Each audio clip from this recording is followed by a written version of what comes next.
Hey, and welcome back to Naming in an AI Age. I'm here again with our founder and CEO of NameStormers, Mike Carr.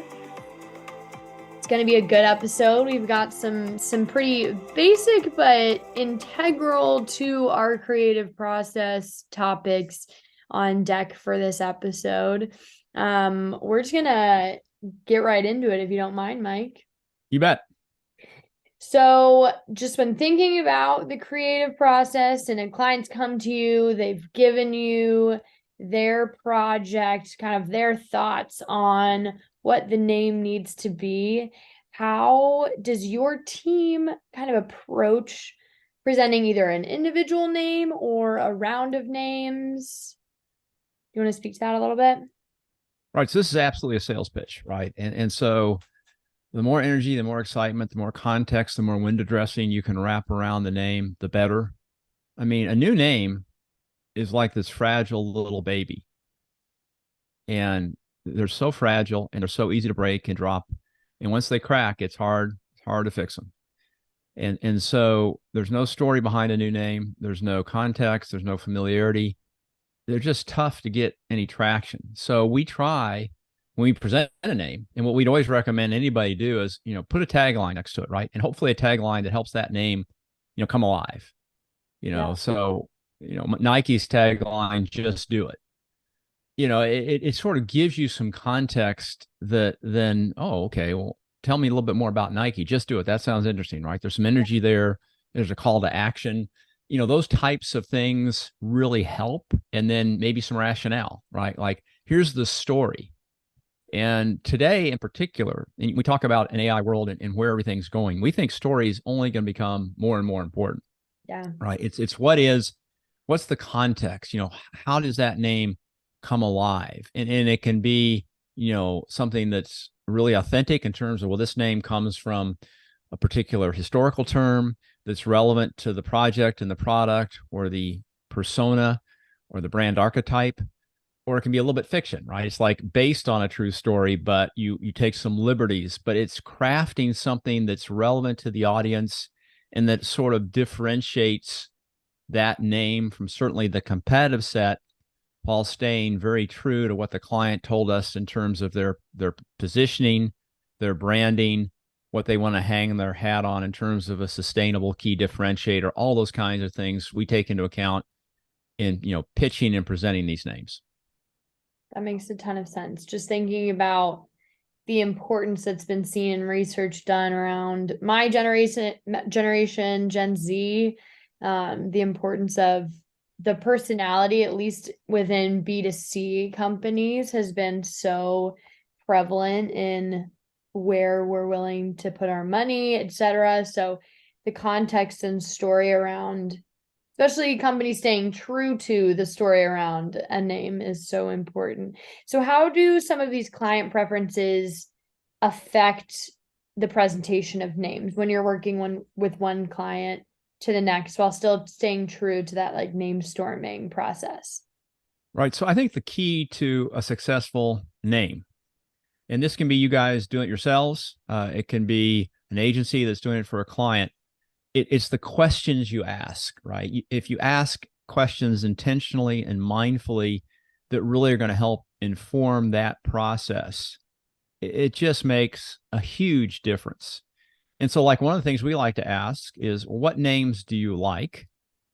And they don't have to be in your category. Mm-hmm. But more importantly, why do you like them? And the why you like them is often where we get the insights we need, because typically folks will throw out a name that they like, and the name itself has very little to do with why they like it. It's the context, it's the history, it's the story, it's the familiarity, it's everything that they associate with that name Mm. that sort of brought the name alive for them.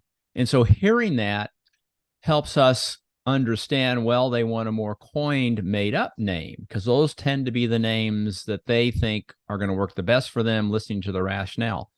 Or they want a more real word descriptive name, or they want a name that is based upon a certain etymology, a certain type of root word construction.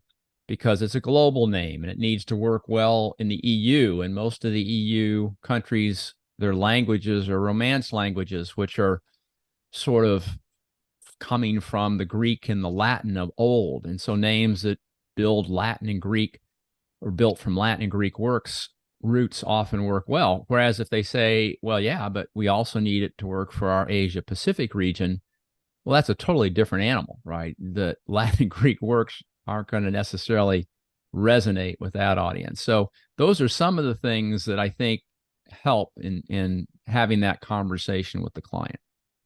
That makes a ton of sense. That background is so crucial from project to project, not only to get the context and story of either the product or the company or the product line, but also to better understand, I think, the personality behind project lead too. So when thinking about your and the NameStormers process, what do you think makes the perfect presentation of a name? Well, it depends on who's in the room. And so certainly listening and reading body language is hugely important. And I think presenting the context up front, like here were the objectives. So sort of recapping, because often you'll have folks during a name presentation that weren't necessarily involved at the outset of the project. You might have more senior leadership in those calls or in those meetings, and they weren't involved at the outset. So just sort of resetting everyone's expectations by reviewing, okay, here are the goals. Here's what we wanted the name to accomplish. Here's the value prop or our mission or our culture that we wanted to relate to, reinforce and suggest and help us build. Here's whom we're targeting. And that's hugely important, right? Because the target often is not the same as the folks in the room. And so making sure they understand that this target's a little different than you in terms of their lifestyle, how they live, how they react to names, those all sort of help set expectations, right up front. And so sort of going through that and then presenting the names without them thinking about why a name won't work, but having them think about why a name might work helps. And then having a discussion that's very curated in terms of, who wants to talk first about a name that they think might have some resonance with them. And you don't want the most senior person in the room to go first, right? Because then no one will disagree with that gal or that guy. But hopefully someone will be brave enough to start saying, well, I think this is pretty good because of this. And then someone else will chime in and say, well, I didn't really think about that reason. I like the name for another reason. And so you have this conversation that you're sort of moderating that's talking about, well, these names might work for these reasons. And that's a conversation that your client has, right? And if you're doing this yourself, it's the people inside your organization that you're trying to, help guide with this naming decision. If you're an agency, of course, it's sort of the same thing, but you're letting the stakeholders, the people that are going to be charged ultimately with making sure this thing delivers, sort of discuss and debate and very openly talk about their off the cuff thoughts.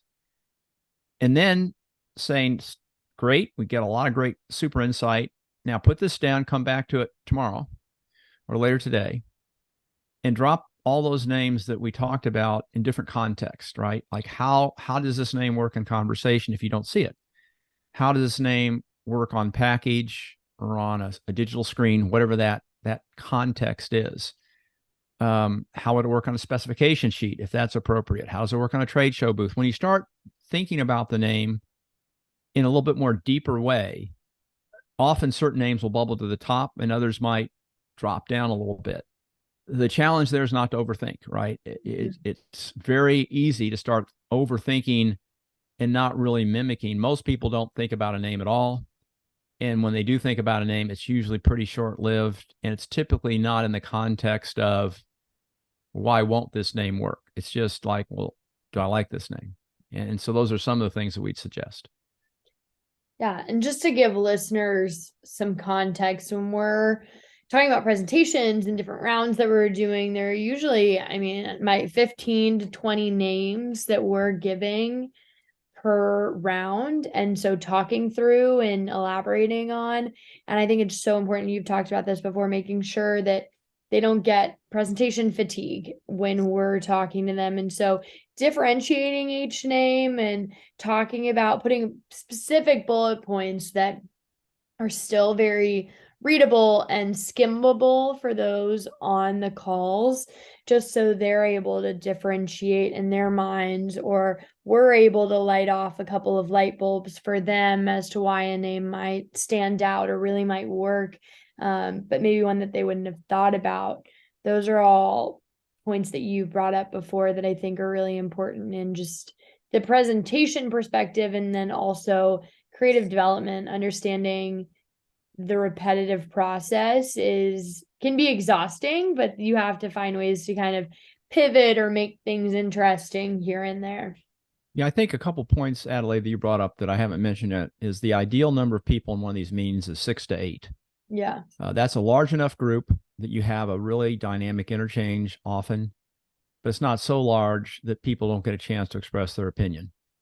We've had sessions where you have the 10, the 12, the 15, and that's tough, right? They tend to be larger sessions. People tend to lose interest, or they're doing other things, texting or looking at their email or whatever. And that's certainly not ideal.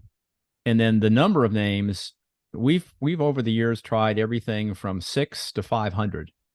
Wow. And 6 often doesn't give you enough variety, at least on the initial round. Now, you'll typically go through multiple rounds of creative. And so by the end, 6 names may be perfect, but we certainly know that the larger the number of choices, the harder it is to get an optimal decision. And there's a lot of research that supports this idea. If you give anybody too many choices, they just sort of give up because they can't think through all the different ways that each of these names can be used.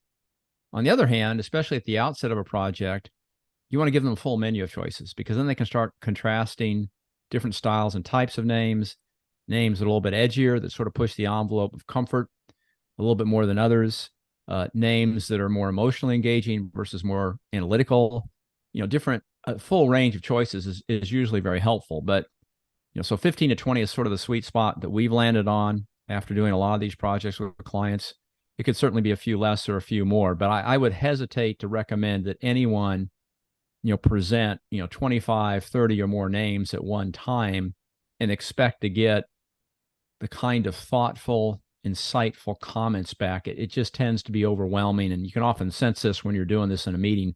People's eyes start to glaze over, they start fidgeting. And at that point, you need to really bring it to a close and maybe reconvene with a smaller group later if you haven't covered all the bases. That makes a ton of sense.